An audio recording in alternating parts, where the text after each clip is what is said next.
Virgin Most Powerful Radio, sharing the gospel with clarity and charity.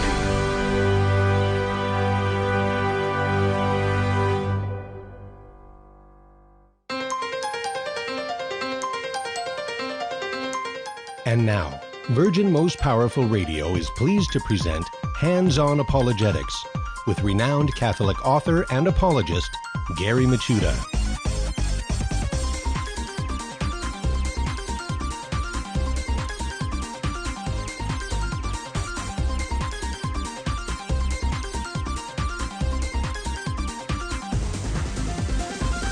Welcome, everybody. It's great to be with you. You have entered into the Apologetics Dojo, Virgin Most Powerful's Apologetics Zone. I'm Gary Michuta. Welcome, welcome, welcome.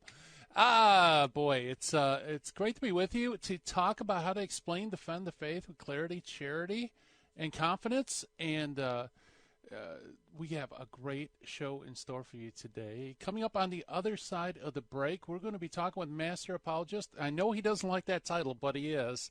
Master Apologist Ken Hensley is going to join us.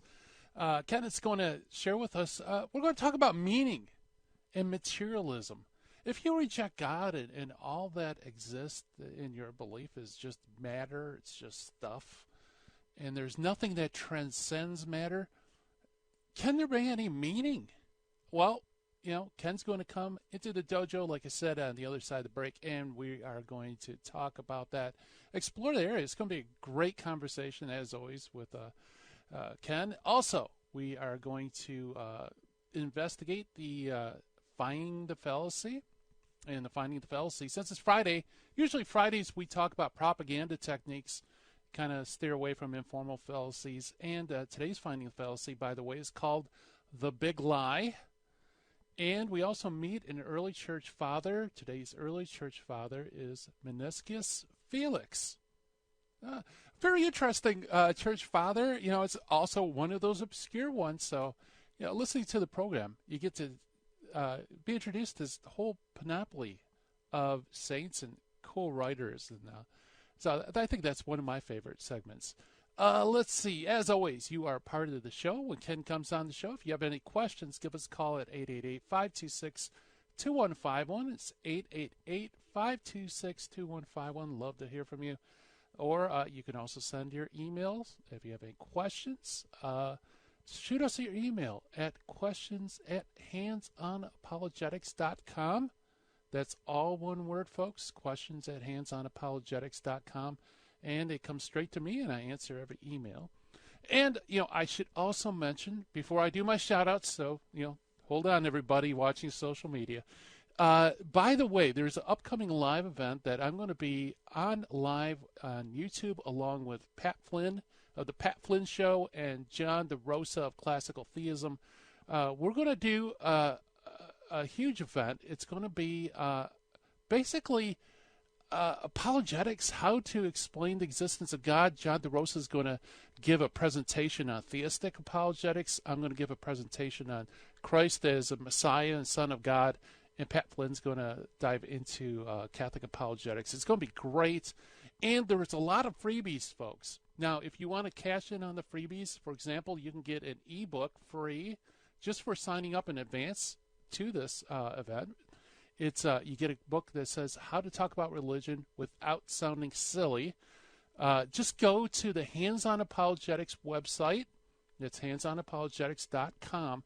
And what you want to do is you scroll down, and right below the Hands-On Apologetics banner, you'll see a white banner that says, What if we could show you how to never lose a religious argument again?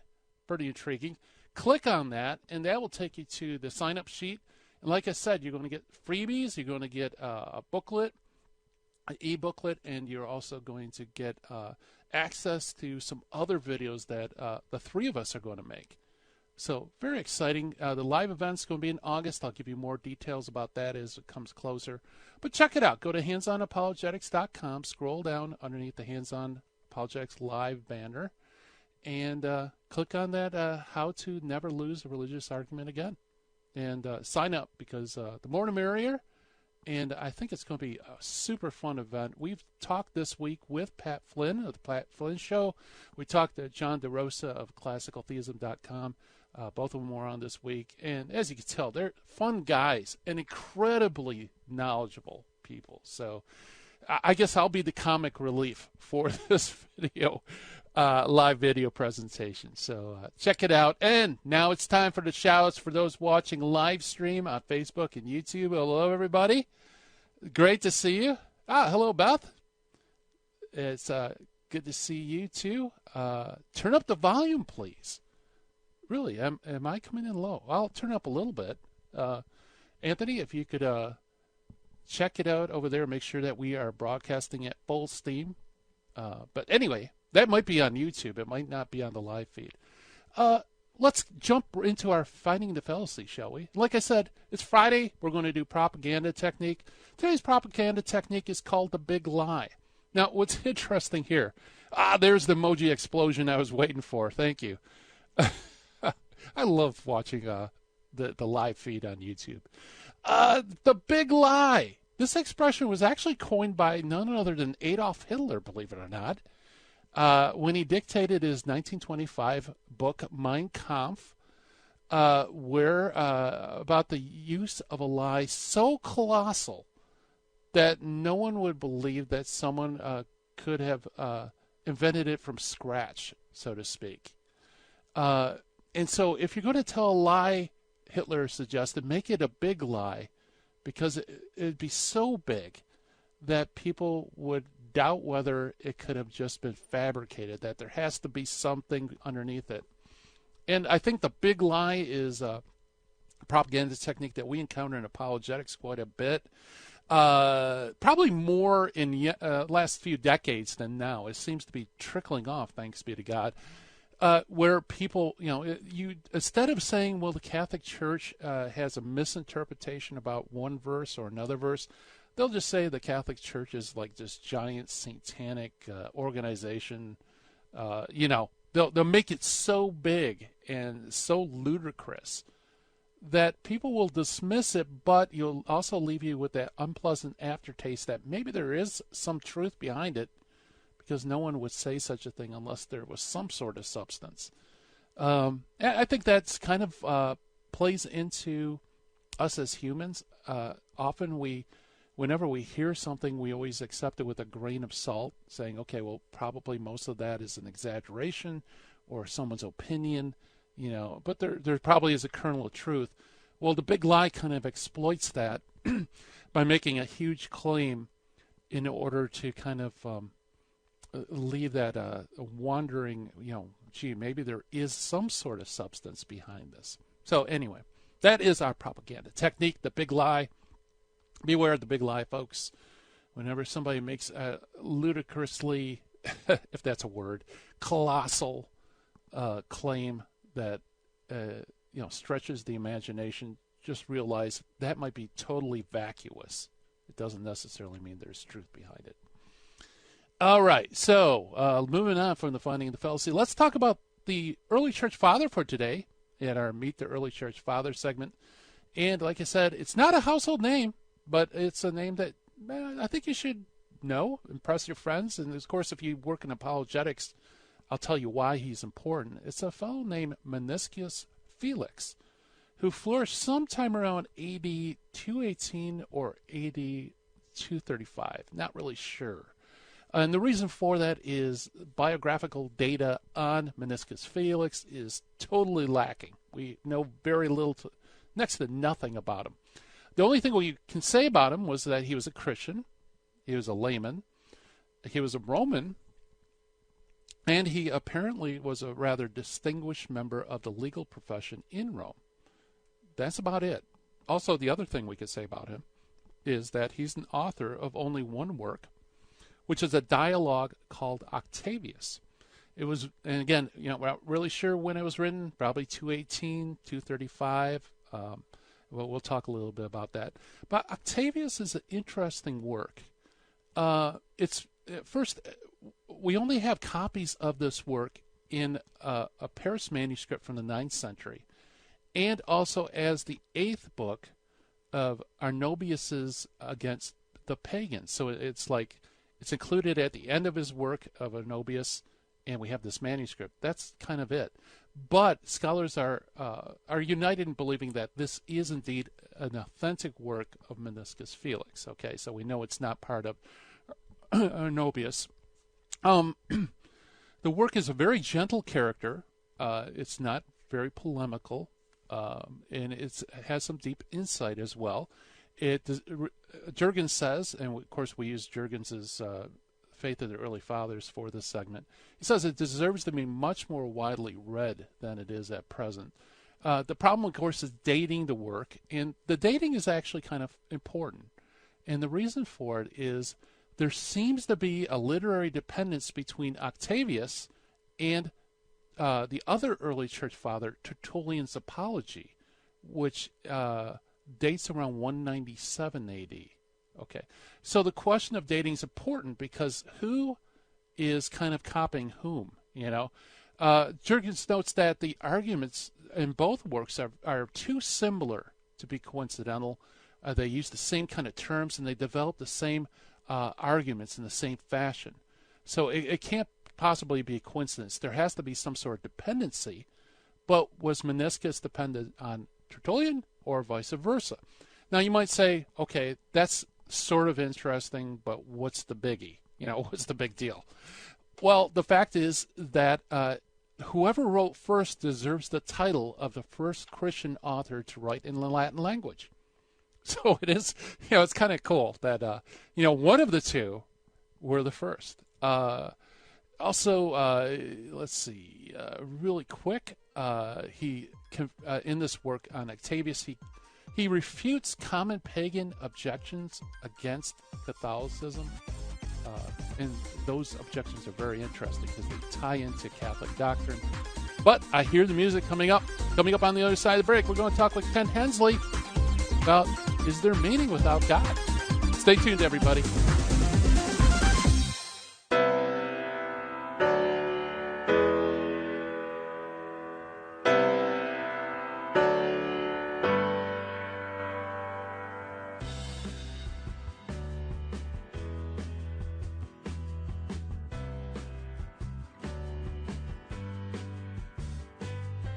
This is Terry Barber reminding you there's a women's conference coming up September 7th, 2019 at the Sacred Heart Chapel. Mary Danielle Barber will be speaking along with Barbara Nicolosi. They're going to be talking about true femininity, be who you are. This is going to be for your daughters, your mothers. Every woman should be at this conference. And the way to do it is go to virginmostpowerfulradio.org or call 877-526-2151.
Buying or selling your home or your business property? This is Terry Barber. Real Estate for Life underwrites The Terry and Jesse Show.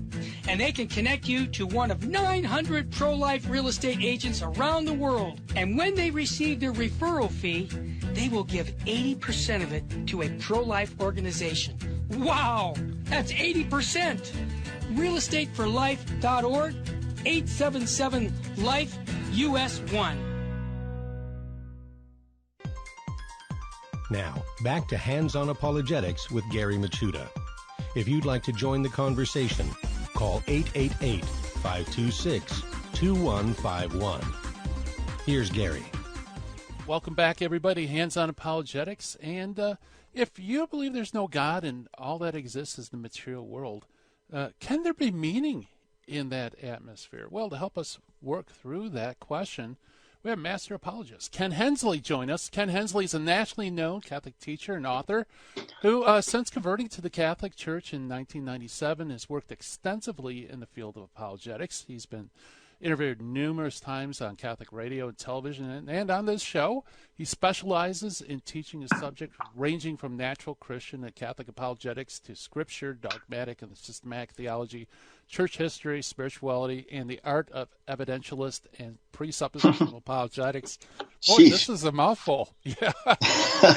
And he works, I'm not even done, Ken. That's how impressive this is. I think you accidentally picked that up for someone else. Well, you work as an online resource and pastoral care coordinator for Coming Home Network, and you can access lots of all the great stuff that Kenneth has written at KennethHensley, all one word, .com. Kenneth, welcome to Hands On Apologetics. Good to see you again, Gary. Good to be with you.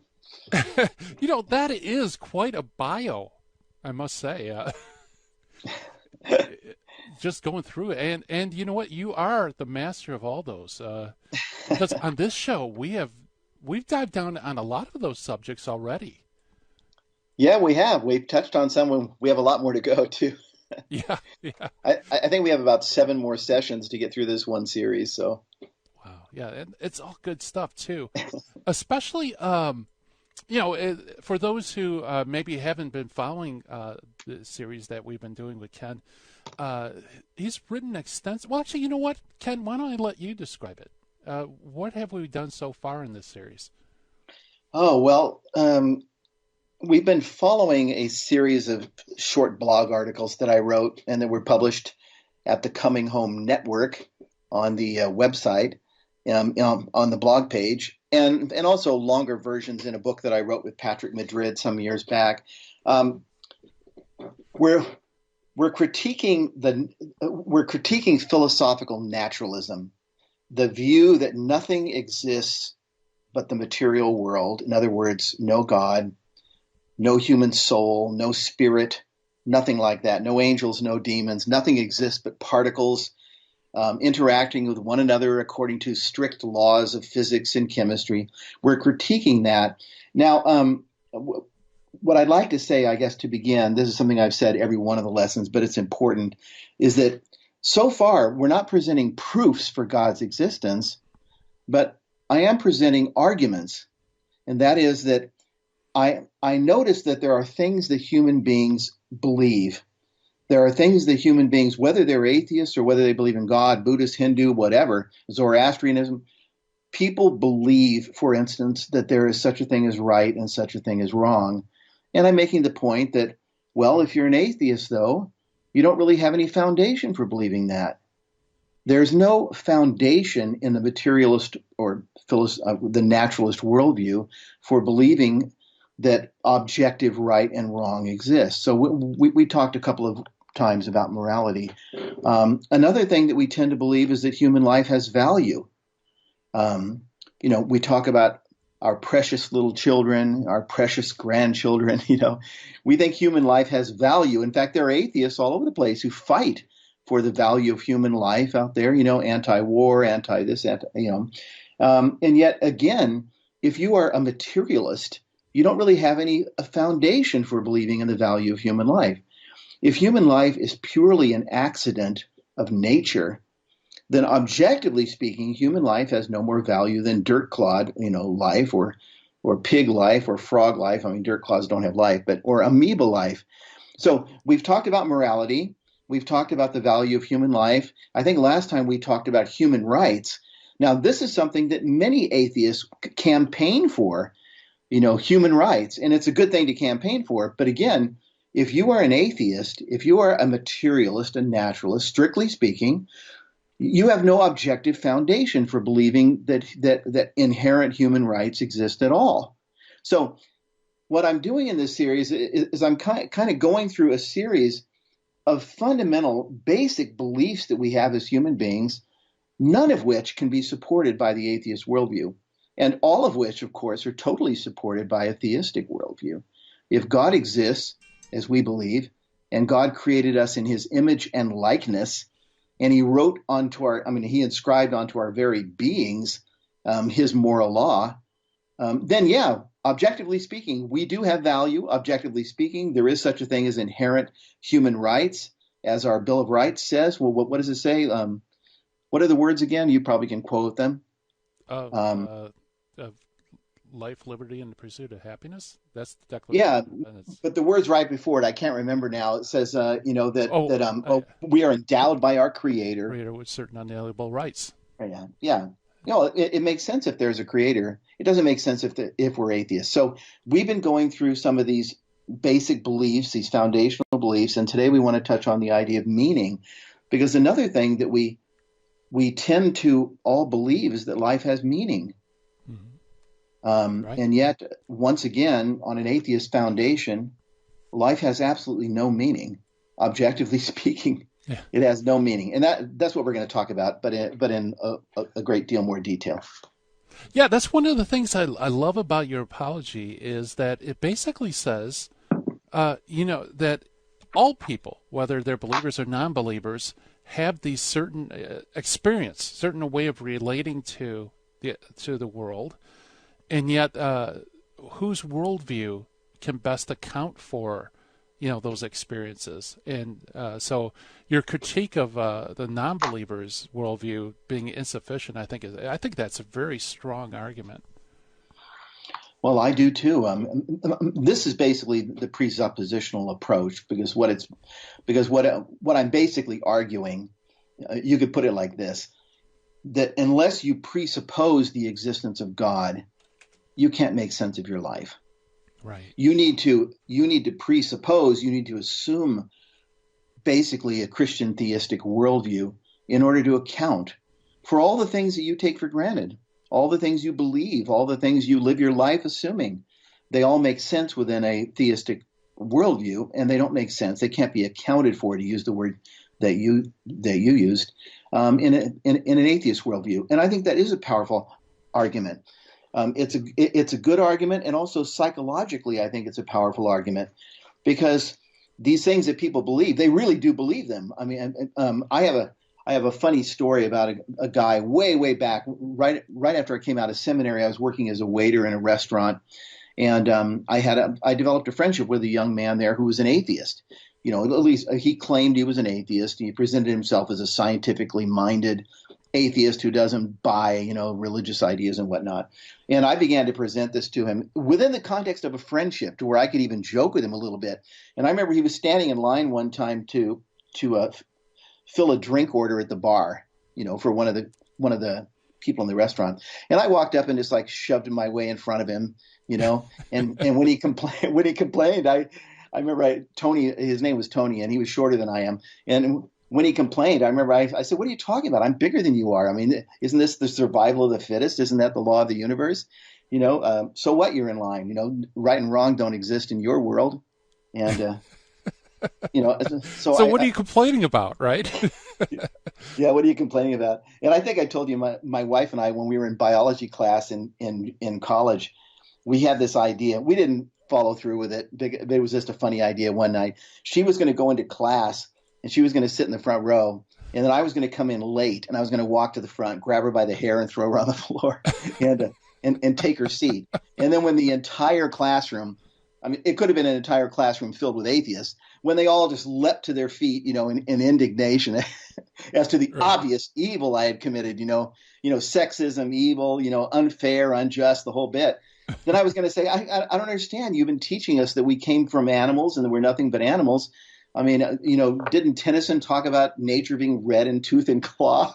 And, and the survival of the fittest is the law of the land. And I read some studies that show that people who sit in the front of a class do better. And I want to do better. Yeah. What's your problem? So, and so I think this is psychologically powerful, because if an atheist can be led to see that on the basis of his or her own espoused worldview, on the basis of what they are saying is true of the universe, they have to stop talking about right and wrong. Just the rest of your life, just quit talking about it. It doesn't exist. Right and wrong within your worldview boils down to words that we use to describe what we like and what we don't like. And that might differ from person to person, from culture to culture. I mean, Hitler liked different things than you do, but upon what basis do you say he was wrong? Yeah. But anyway, let's get to the issue of meaning, if that's okay with you. Yeah, absolutely. And I begin here by thinking about C.S. Lewis. C.S. Lewis made an argument from desire, where Lewis famously said that we appear to have desires, strong desires, for things that would not exist if atheism were true. For instance, eternal life, heaven, and he kind of scratched his head and said, "I think this is an evidence that things do exist that go beyond nature," because he says, why would we naturally evolve a desire for something that doesn't exist? And I think he toyed with the idea. I'm toying with it by saying, I mean, if you think about a fish evolving underwater, living its entire life in a universe of water, knowing no other existence but water, how in the world would it naturally evolve the desire to breathe outside of water, or naturally evolve the desire to fly?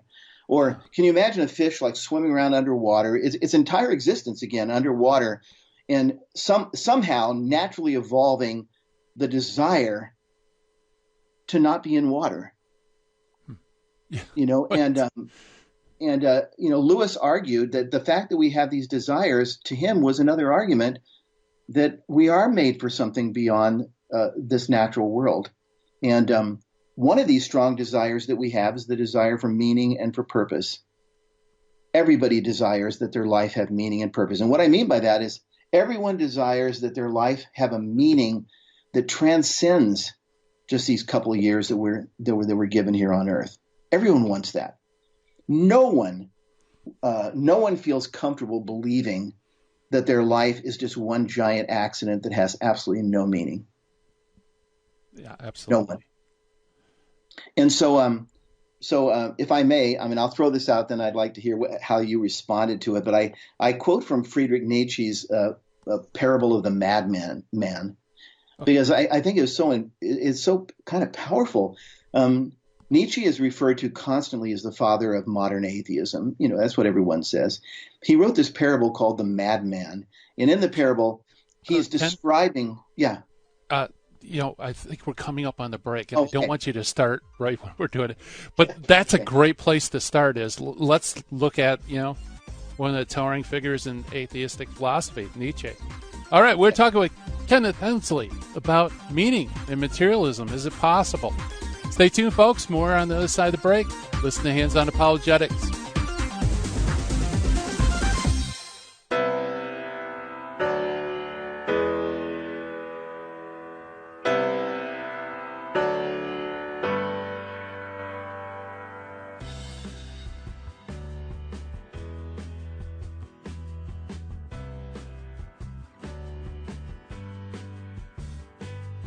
This is Terry Barber reminding you there's a women's conference coming up September 7th, 2019 at the Sacred Heart Chapel. Mary Danielle Barber will be speaking along with Barbara Nicolosi. They're going to be talking about true femininity, be who you are. This is going to be for your daughters, your mothers. Every woman should be at this conference. And the way to do it is go to virginmostpowerfulradio.org or call 877-526-2151.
Buying or selling your home or your business property? This is Terry Barber. Real Estate for Life underwrites the Terry and Jesse Show.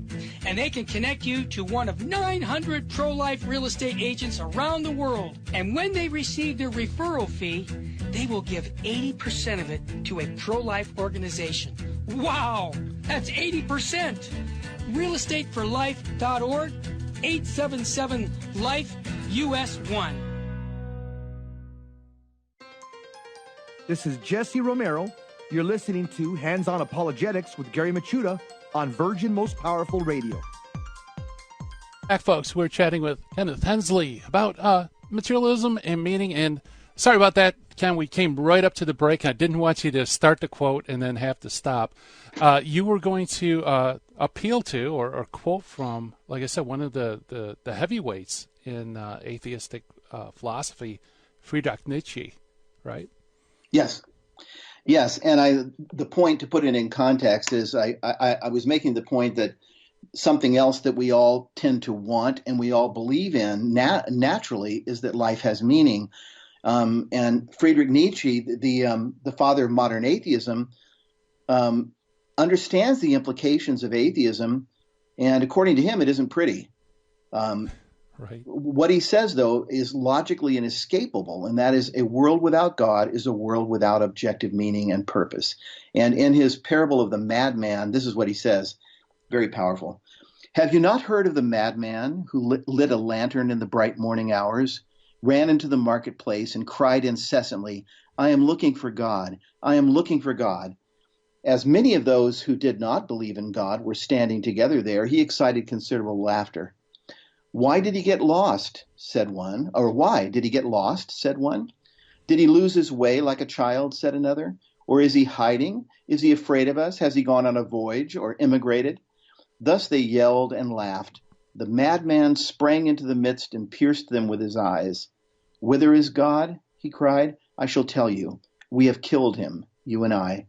All of us are his murderers. But what did we do when we unchained this earth from the sun? Whither is it moving now? Whither are we moving now? Away from all sides. Are we not plunging continually backward, sideward, forward, in all directions? Is there an up or a down left?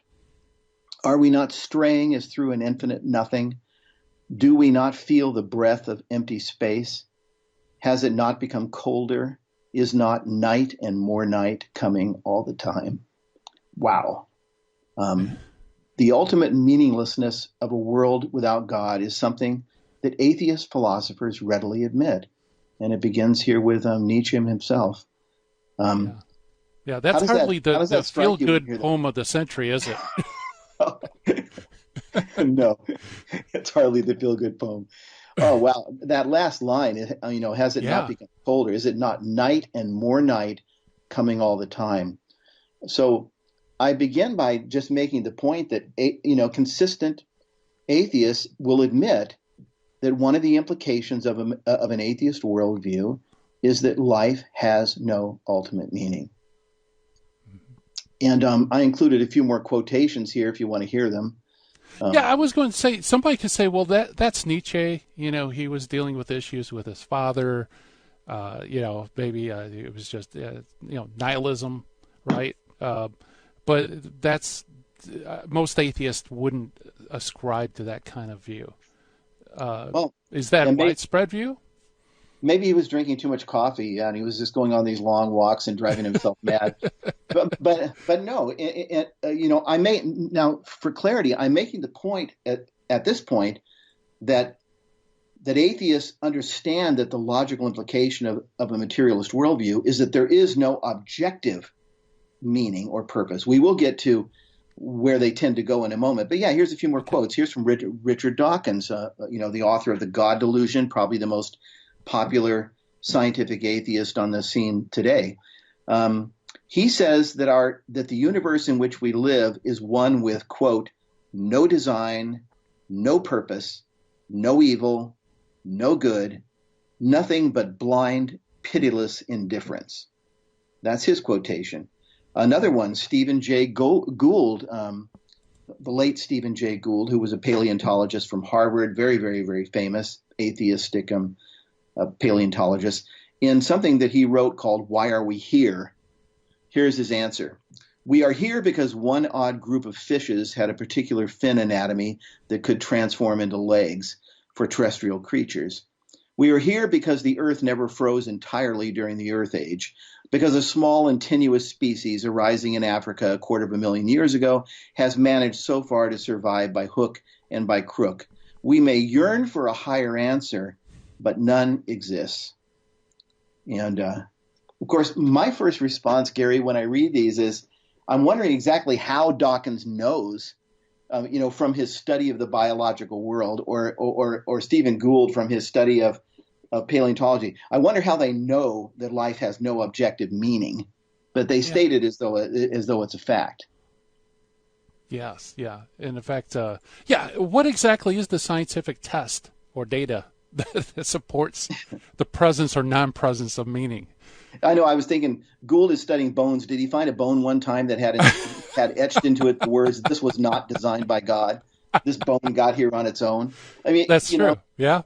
Yeah, I'm thinking of this funny stuff that Chesterton said in his book, The Everlasting Man, where he's talking about how scientists seem to know so much about cavemen. They know what they ate, they know how they dress, they know how much hair they had on their faces and all that kind of thing. And he says at one point, he goes, how do they know this? He goes, did they find a pair of everlasting slacks? Stone slacks or a stone derby or something like that. But anyway, it's sort of like this. What would be the scientific test for there is no God and there is no meaning? Well, there isn't one, Right. One more quotation from Bertrand Russell, an atheist philosopher, the most important atheist philosopher in the world, the first half of the 20th century. This is what he said. Man is the product of causes which had no provision for the end they were achieving. His origin, his growth, his hopes and fears, his loves and beliefs are nothing but the outcome of accidental collisions of atoms. No fire, no intensity of thought and feeling can preserve the individual life beyond the grave. All the labors of the ages, all the devotion, all the inspiration, all the noonday brightness of human genius are destined to extinction in the vast death of the solar system. And then one more, Jean-Paul Sartre, famous existentialist atheist philosopher. He expressed the meaninglessness of human life as well when he said, quote, "Death is the final absurdity, which befittingly finishes off what the final absurdity of birth began." Yeah. So again, makes you glad you're not an feel atheist. good stuff. No, in fact, he wrote another book called No Exit. Wow. Yeah. So, Yeah, what's interesting, Ken, is at the beginning of the week we had Pat Flynn on the show, who was a fallen away Catholic who became a studied atheist, and it was precisely this kind of thing where he saw that where the train is traveling is to this kind of nihilism, that there's no meaning, life is absurd, and that was like an important part of him, starting to look into theistic apologetics. Yeah, that's why I say it's an argument. But I'm using argument in the sense of something that compels. One thing I can't stand, Gary, and I'm sure you're the same place as an apologist, is when you hear people say, "Oh, apologetics is worthless. No one's going to be won into the kingdom of God by an argument." And I like to say, but everything is an argument. I mean, if you tell your conversion story, you're making an argument, right? You're making a case for the truth of Christianity. If you just show someone the beauty of nature, you're making an argument, so it's kind of loony to say that. Also, people are all different. Some people are won, to Christ by the example of a loving grandmother and nothing more. Some people are won to Christ like C.S. Lewis through argumentation, right? Yeah, right. And I know that I was. I mean, at the time when I was listening to my friend who had become a Christian, try to tell me about Christianity, I had in my mind, is this stuff true? I want to know, is it true? And it definitely was books that I read, C.S. Lewis, Josh McDowell, some other people. It was books that I read that made me think, it sounds like it could be true. It seems as though Jesus could have actually been who he claimed to be and who Christians claim for him to be. So anyway, apologetics is a part of the whole thing. And this is an argument. Yeah, absolutely. In fact, if you don't present arguments, then I think other people think, well, there must not be any reason for your position. That it's kind of just a pie in the sky hope, that you wish it were true, but there's no grounding for it. Yeah, or you're confirming what I think is the false view of faith that they have, because they think that faith is the opposite of reason. They think that faith is like taking your brains and throwing them out the window and then just leaping out and believing something you have no reason to believe. That's how they think. That's how atheists think of faith. And it makes me sad that Christians confirm that view of faith when they say, there's no argument for what I believe. I just do. Yeah. It's just. But anyway, some atheists, when they take this idea and they really meditate on it and they see the implications, some come to the conclusion that life is an utter absurdity and throw themselves out of windows, or off of bridges and just want to kill themselves.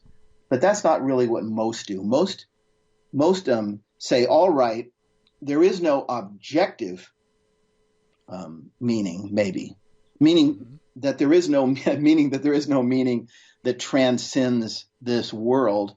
But that doesn't mean that I can't create meaning while I'm here. And so most take that position, which I refer to as optimistic, the optimistic humanist response. I was going to say, because that's really hard to live a life. I mean, I guess you wouldn't say meaningful life, but in the light of such nihilism, why even get out of bed in the morning? So there has to be some other response, some other viewpoint. We only have maybe a minute before the next break. Really? So, I know it's the fastest hour on Catholic Talk Radio. I swear, Ken. It is. It is fast. So what was it called? The alternative view that you coined? Well, I might have heard it somewhere. Optimistic humanist response. That life has no ultimate meaning, but surely I can create some meaning while I'm here. The things I desire to do, the things I practice and get good at, the people I love, the experiences I have. Basically eat, drink, and be merry for tomorrow we die.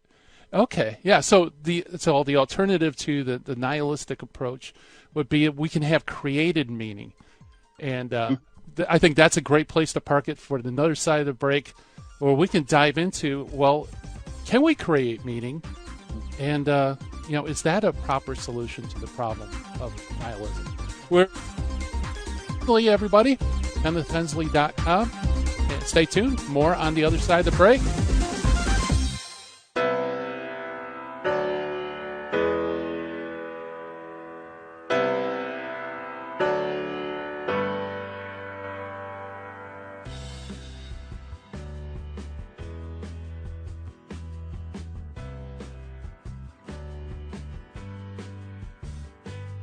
This is Terry Barber reminding you there's a women's conference coming up September 7th, 2019 at the Sacred Heart Chapel. Mary Danielle Barber will be speaking along with Barbara Nicolosi. They're going to be talking about true femininity. Be who you are. This is going to be for your daughters, your mothers. Every woman should be at this conference. And the way to do it is go to virginmostpowerfulradio.org or call 877-526-2151.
Buying or selling your home or your business property? This is Terry Barber. Real Estate for Life underwrites the Terry and Jesse Show. And they can connect you to one of 900 pro-life real estate agents around the world. And when they receive their referral fee, they will give 80% of it to a pro-life organization. Wow! That's 80%! realestateforlife.org, 877-LIFE-US1. Now, back to Hands-On Apologetics with Gary Machuda. If you'd like to join the conversation, call 888-526-2151. Here's Gary. And welcome back, everybody. We're talking with Ken Hensley about meaning and materialism. And right before the break, we kind of explored if you take non-belief, atheism, to its logical extreme, you end up in a kind of nihilism where there is no meaning. And right before the break, Ken, we were going to address created meaning. Is it possible, if God doesn't exist, that we can create something meaningful ourselves? Well, the answer is we can try. We can try that. I want to say something quickly about the importance. It's obvious that this is important, because someone might want to say, well, who cares? It's not even an important issue.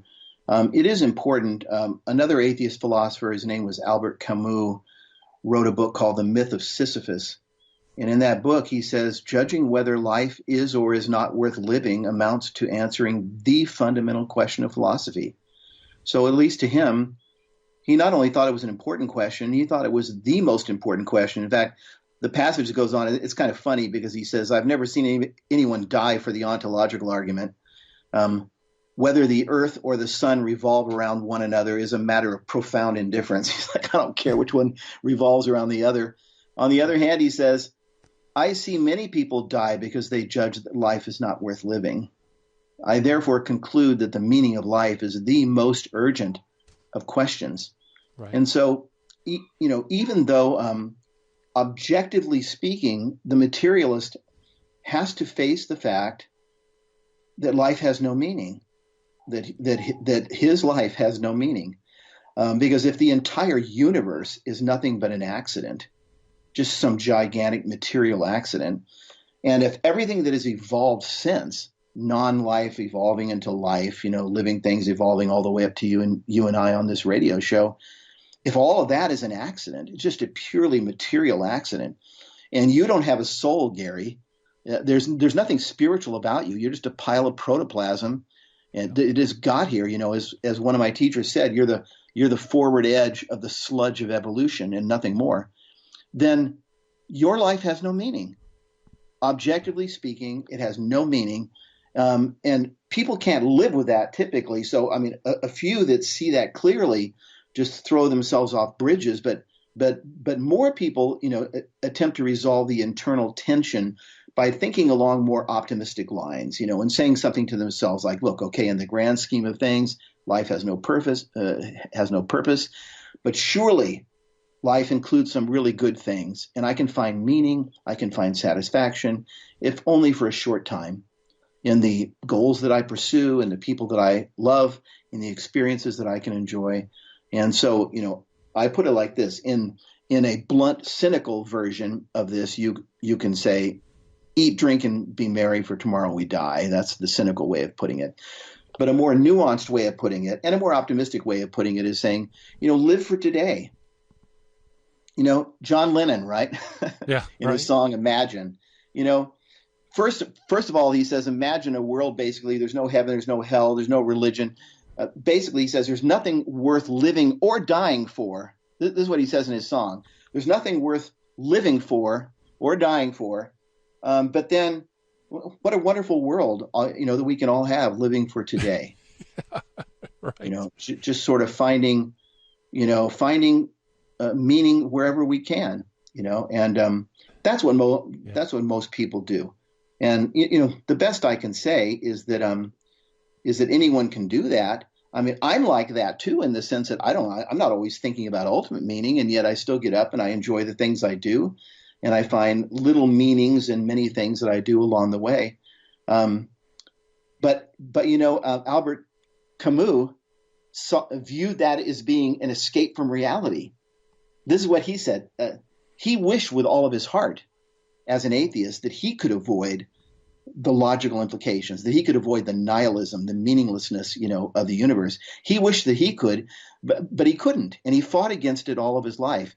And this is what he said. He argued that by saying that life is ultimately meaningless, but that we can create meaning along the way in the short term, he said we are essentially committing philosophical suicide in order to provide psychological comfort for ourselves.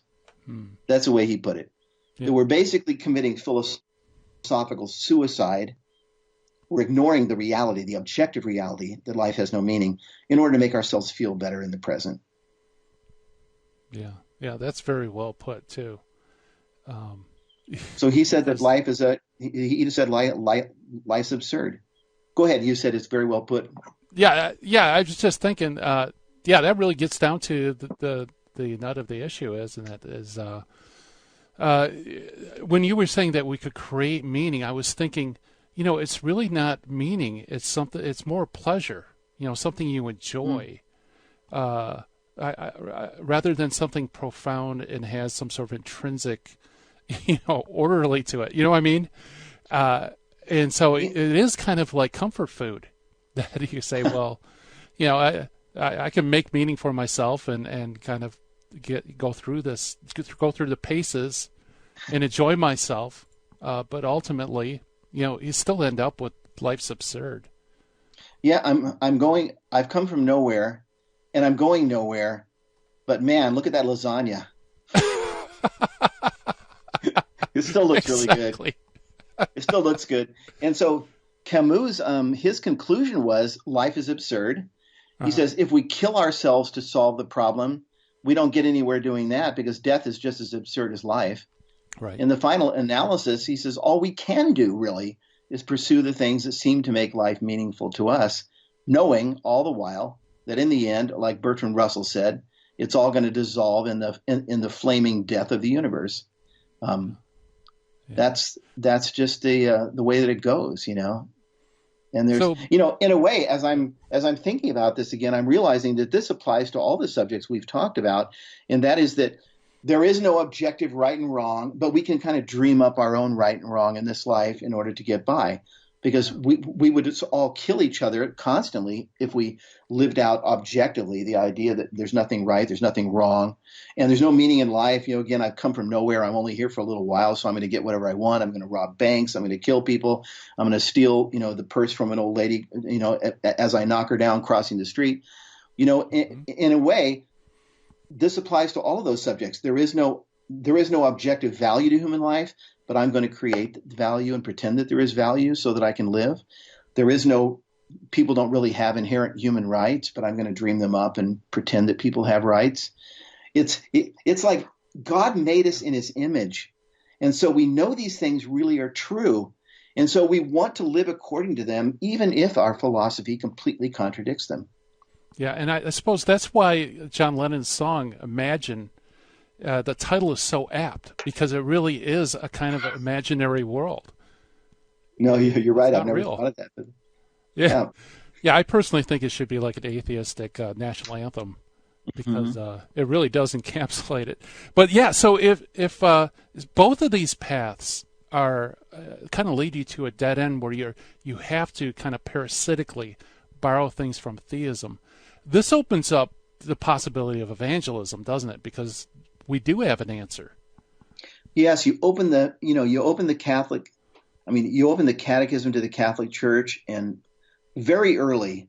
In fact, I've noticed that if you look at like part 1, chapter 1, right at the beginning, you read paragraph 27, the desire for God is written in the human heart, because man is created by God and for God, and God never ceases to draw man to himself.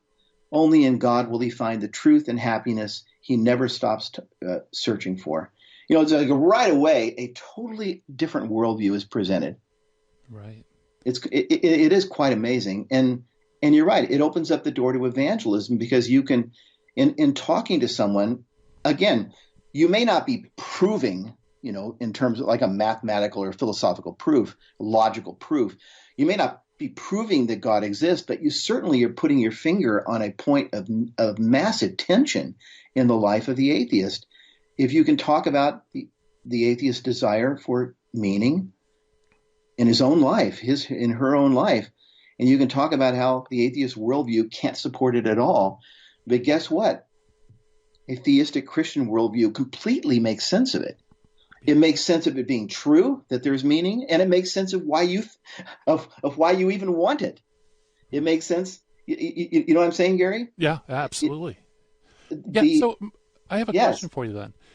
So if you're talking to a non-believer and you want to use this approach, or should you use this approach? Is it important to lead them to the natural conclusion and then, show how our worldview makes more sense? Or, is this a tactic that should be used, as a main tactic or something, later on? Or I'm not sure if I can answer. The reason I can never answer questions about tactics is that every person you talk to is a different person. Yes, that's true. And you're always having to think. You're always having to think what, who is this person in front of me and what will work. What is best. What is best. But I think about the fact that the old preachers used to always say, no one will understand the good news unless you lead them to understand the bad news first. Right. And so, I don't think that jumping up and saying life has meaning as a Christian makes a lot of sense unless the atheist first sees that life has no meaning according to his worldview. So it's probably best to go that direction, although it's going to be different with every person, But yeah, when I think about this, not only does our worldview as Catholic Christians provide objective meaning, but it even explains to me why this atheist wants meaning, because he's made in the image of God, and like the Catechism says, the desire for God is written into the human heart. So it explains to me why he wants meaning.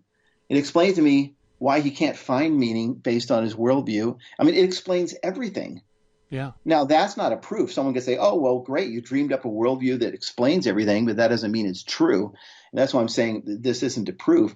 But it's a powerful argument, especially if you're able to talk about not just this, but the other things we've talked about. If you're able, in a sense, to walk someone through understanding that all of these fundamental things that they take for granted and believe and live according to and all that none of them have any legs to stand on in an atheist worldview. Yeah, very good. Wow, I can't believe the hour is gone. Time flies when you're having fun. So, Ken, where can people go to access your work? Oh, real quick. Most of my written stuff is at the Coming Home Network blog site, which you'd have to search through, or on the pages of the Coming Home Network website. My recorded talks are at kennethhensley.com. Okay, Thanks again, very Gary. good. Yeah, well, thank you so much for coming on. Well, it's hard to believe the hour is over, folks. Coming up next, Dynamic Catholic Talk Radio coming at you with the Terry and Jesse Show. And it's time for me to shut down the Midwest Command Center here, turn off the dojo lights. I'll thank everybody for listening to the program. And God willing, we'll talk again tomorrow. Everybody have a great and blessed day. Bye-bye.